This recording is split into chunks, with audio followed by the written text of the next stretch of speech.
যুক্তরাষ্ট্রের ক্যালিফোর্নিয়া অঙ্গরাজ্যের লস অ্যাঞ্জেলেসে দাবানলের ভয়াবহতা ক্রমেই বৃদ্ধি পাচ্ছে। ইতোমধ্যেই শহরটির আশপাশের অঞ্চলেও ছড়িয়ে পড়েছে ভয়াবহ দাবানলের আগুন। অঙ্গরাজ্যটির কর্তৃপক্ষ জানিয়েছে, প্যালিসেড, ইটন ও হার্স্ট অঞ্চলে দাবানলে ৩৮,৬২৯ একর বা প্রায় ৬০ বর্গ কিলোমিটার এলাকা পুড়ে গেছে, যা প্যারিস শহরের আয়তনের চেয়েও বড়। প্যারিসের আয়তন ৪০ বর্গ কিলোমিটার। ১৪ জানুয়ারি মঙ্গলবার এ খবর জানিয়েছে মার্কিন সংবাদ মাধ্যম CNN। বিশেষ করে প্যারিসের দাবানলে ২৩,৭১৩ একর বা প্রায় ৩৭ বর্গমাইল এলাকা পুড়ে গেছে, যা প্যারিস শহরের কাছাকাছি। দাবানলটি দ্রুত ছড়িয়ে পড়ছে, স্থানীয়দের মারাত্মকভাবে ক্ষতি করছে এই আগুন।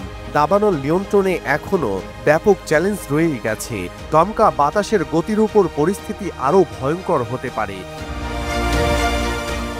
প্যালিসেড এলাকায় চলমান ভয়াবহ দাবানলের সূত্রপাত নিয়ে নানা আলোচনা চলছে। প্রথমে ধারণা করা হয়েছিল নতুন বছর উদযাপনের সময় আতশবাজি থেকে আগুন লেগেছিল, তবে আগুন নেভানোর পর কয়েকদিন অতিবাহিত হওয়ার পর নতুন আগুনের সূত্রপাত হওয়ায় সন্দেহ তৈরি হয়েছে। বিশেষজ্ঞরা বলছেন, পুরনো আগুনের ধ্বংসাবশেষ থেকে নতুন আগুনের স্ফুলিঙ্গ হতে পারে। স্যাটেলাইট চিত্রেও এর প্রমাণ পাওয়া গেছে। এ পর্যন্ত দাবানলে অন্তত ২৪ জন মারা গেছেন এবং ২৩ জন নিখোঁজ রয়েছেন।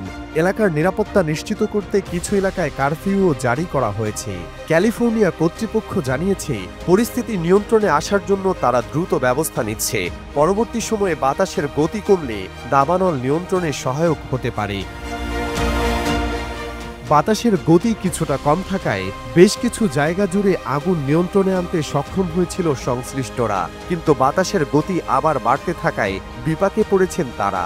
স্থানীয় মরুভূমি থেকে সৃষ্টি হওয়া এই বাতাস আগামী বুধবার পর্যন্ত লস অ্যাঞ্জেলেসের উপর দিয়ে ঘন্টায় ৮০ থেকে ১১২ কিলোমিটার গতিতে বয়ে যেতে পারে বলে পূর্বাভাস দিয়েছে আবহাওয়া বিভাগ।